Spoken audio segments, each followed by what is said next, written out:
2024 में होने जा रहे लोकसभा के चुनाव में किसकी बनेगी सरकार, आज के इस ओपिनियन पोल में हम जानने वाले हैं। इस ओपिनियन पोल के आधार पर हम जानने वाले हैं कि अब की बार देश का प्रधानमंत्री कौन बनेगा।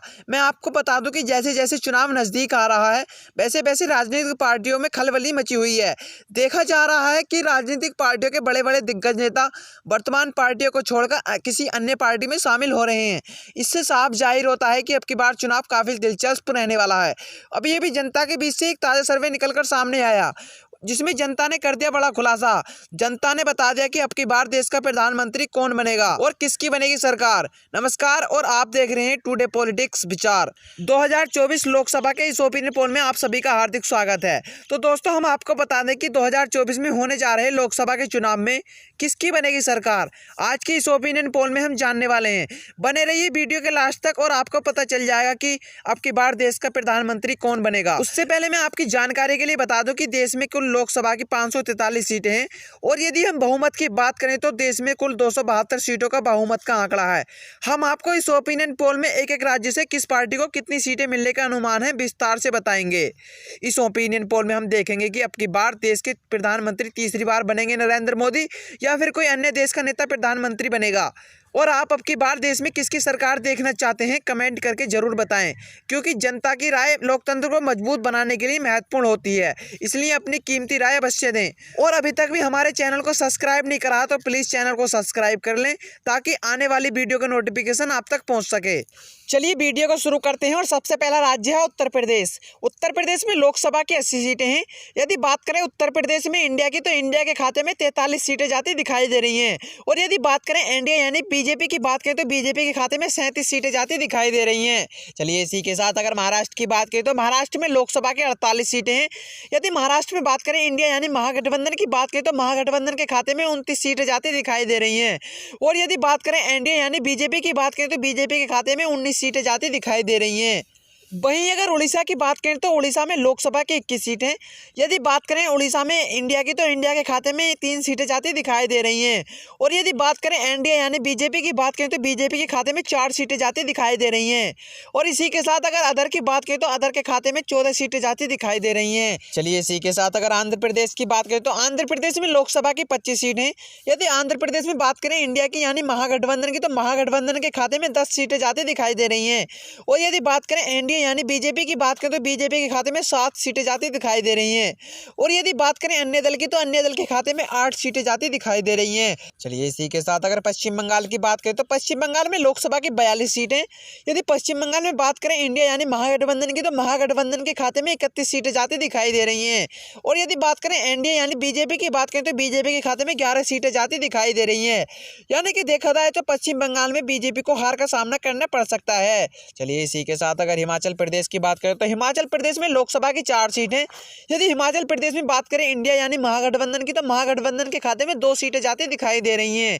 यदि बात करें एनडीए यानी बीजेपी की बात करें तो बीजेपी के खाते में भी 2 सीटें जाती दिखाई दे रही हैं। यानी कि हिमाचल प्रदेश में देखा जाए तो इंडिया और एनडीए को टक्कर का सामना करना पड़ सकता है। चलिए इसी के साथ अगर त्रिपुरा की बात करें तो त्रिपुरा में लोकसभा की 2 सीटें। यहाँ पर बीजेपी और इंडिया को टक्कर का सामना करना पड़ सकता है। यदि बात करें इंडिया की यानी महागठबंधन की तो महागठबंधन के खाते में 1 सीट जाती दिखाई दे रही है। और यदि बात करें एनडीए यानी बीजेपी की बात करें तो बीजेपी के खाते में भी 1 सीट जाती दिखाई दे रही है। और यदि हम मणिपुर राज्य की बात करें तो मणिपुर में लोकसभा की 2 सीट हैं। यहाँ पर 2 की 2 सीटें इंडिया के खाते में जाती दिखाई दे रही हैं। यदि बात करें एनडीए यानी बीजेपी की बात करें तो बीजेपी की लुटिया डूबती हुई नजर आ रही है। चलिए इसी के साथ अगर दिल्ली की बात करें तो दिल्ली में लोकसभा की 7 सीटें। यदि बात करें इंडिया यानी महागठबंधन की तो महागठबंधन के खाते में 2 सीटें जाती दिखाई दे रही हैं। और यदि बात करें एनडीए यानी बीजेपी की बात करें तो बीजेपी के खाते में 5 सीटें जाती दिखाई दे रही हैं। यानी कि देखा जाए तो दिल्ली में बीजेपी अपनी सरकार बनाती नजर आ रही है। चलिए इसी के साथ अगर केरल की बात करें तो केरल में लोकसभा की 20 सीट हैं। यदि बात करें इंडिया यानी महागठबंधन की तो महागठबंधन के खाते में 5 सीटें जाती दिखाई दे रही हैं। और यदि बात करें एनडीए यानी बीजेपी की बात करें तो बीजेपी के खाते में 2 सीटें जाती दिखाई दे रही हैं।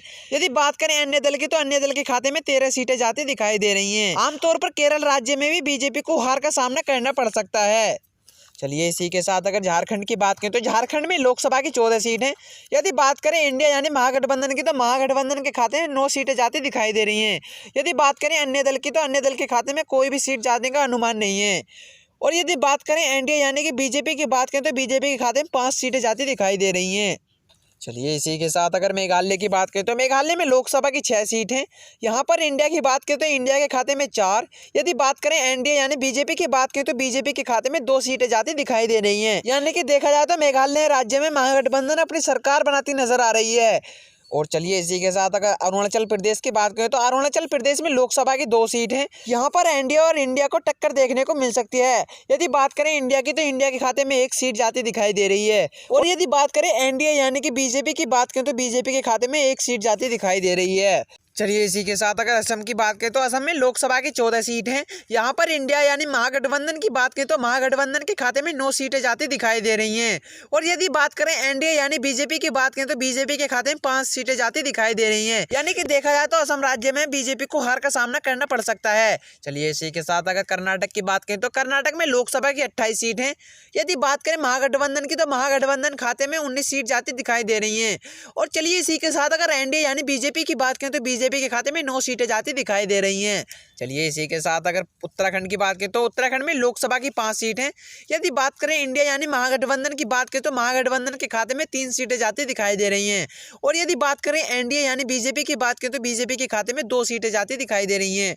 यानी कि देखा जाए तो उत्तराखंड में बीजेपी को 1 सीट से हार का सामना करना पड़ सकता है।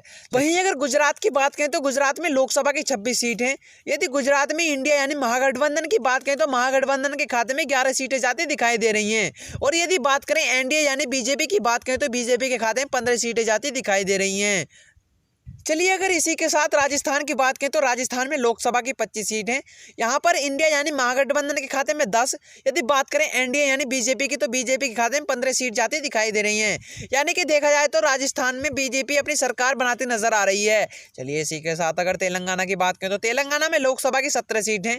यदि बात करें इंडिया यानी महागठबंधन की बात करें तो महागठबंधन के खाते में 10 सीटें जाती दिखाई दे रही हैं। और यदि बात करें एनडीए यानी बीजेपी की बात करें तो बीजेपी के खाते में 7 सीटें जाती दिखाई दे रही हैं।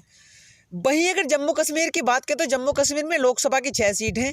यहाँ पर इंडिया के खाते में 4। यदि बात करें बीजेपी यानी एनडीए की बात करें तो एनडीए के खाते में 2 सीटें जाती दिखाई दे रही हैं। यानी कि देखा जाए तो जम्मू कश्मीर राज्य में इंडिया अपनी सरकार बनाती नजर आ रही है। चलिए इसी के साथ अगर मध्य प्रदेश की बात करें तो मध्य प्रदेश में लोकसभा की 29 सीट हैं।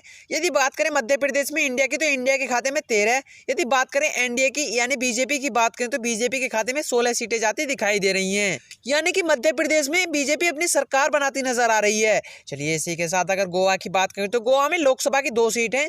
यहाँ पर इंडिया और एनडीए को टक्कर देखने को मिल सकती है। यदि बात करें एनडीए यानी महागठबंधन की बात करें तो महागठबंधन के खाते में 1 सीट जाती दिखाई दे रही है। और यदि बात करें एनडीए यानी बीजेपी की बात करें तो बीजेपी के खाते में भी 1 सीट जाती दिखाई दे रही है। और यदि हम पंजाब की बात करें तो पंजाब में लोकसभा की 13 सीट हैं। यहाँ पर इंडिया यानी महागठबंधन के खाते में 7 सीटें जाती दिखाई दे रही हैं। यदि बात करें एनडीए यानी बीजेपी की बात करें तो बीजेपी के खाते में 1 सीट जाती दिखाई दे रही है। और यदि बात करें अन्य दल की तो अन्य दल के खाते में 5 सीटें जाती दिखाई दे रही हैं। यानी कि पंजाब राज्य में बीजेपी को हार का सामना करना पड़ सकता है। चलिए इसी के साथ अगर छत्तीसगढ़ की बात करें तो छत्तीसगढ़ में लोकसभा की 11 सीट हैं। यहाँ पर इंडिया यानी महागठबंधन की बात करें तो महागठबंधन के खाते में 7 सीटें जाती दिखाई दे रही हैं। और यदि बात करें एनडीए यानी कि बीजेपी की बात करें तो बीजेपी के खाते में 4 सीटें जाती दिखाई दे रही हैं। चलिए इसी के साथ अगर तमिलनाडु की बात करें तो तमिलनाडु में लोकसभा की 39 सीट हैं। यहाँ पर इंडिया की बात करें तो इंडिया के खाते में 26। यदि बात करें बीजेपी यानी कि एनडीए की बात करें तो एनडीए के खाते में 13 सीटें जाती दिखाई दे रही हैं। यानी कि तमिलनाडु राज्य में देखा जाए तो इंडिया अपनी सरकार बनाती नजर आ रही है। चलिए इसी के साथ अगर बिहार की बात करें तो बिहार में लोकसभा की 40 सीट हैं। यहाँ पर इंडिया यानी कि महागठबंधन की बात करें तो महागठबंधन के खाते में 21 सीटें जाती दिखाई दे रही हैं। यदि बात करें एनडीए यानी कि बीजेपी की बात करें तो बीजेपी के खाते में 17 सीटें जाती दिखाई दे रही हैं। और यदि बात करें अन्य दल की तो अन्य दल के खाते में 2 सीटें जाती दिखाई दे रही हैं। चलिए इसी के साथ अगर हरियाणा की बात करें तो हरियाणा में लोकसभा की 10 सीट हैं। यहाँ पर इंडिया यानी महागठबंधन की बात करें तो महागठबंधन के खाते में 7 सीटें जाती दिखाई दे रही हैं। और यदि बात करें एनडीए यानी बीजेपी की बात करें तो बीजेपी के खाते में 3 सीटें जाती दिखाई दे रही हैं। यानी कि देखा जाए तो हरियाणा में बीजेपी को हार का सामना करना पड़ सकता है। इस प्रकार आपने 543 सीटों का सर्वे देखा। इस सर्वे के अनुसार कांग्रेस यानी महागठबंधन अपनी सरकार बनाती नजर आ रही है। जबकि बात करें इंडिया की तो इंडिया के खाते में 290 सीटें जाती दिखाई दे रही हैं। और यदि बात करें एनडीए यानी बीजेपी की तो बीजेपी के खाते में 210 सीटें जाती दिखाई दे रही हैं। और यदि बात करें अन्य दल की, तो अन्य दल के खाते में 43 सीटें जाती दिखाई दे रही हैं। इस प्रकार की वीडियो को देखने के लिए हमारे चैनल को सब्सक्राइब करें और बेल आइकन को प्रेस अवश्य कर लें, ताकि आने वाली हर वीडियो का नोटिफिकेशन आप तक पहुंच सके। धन्यवाद।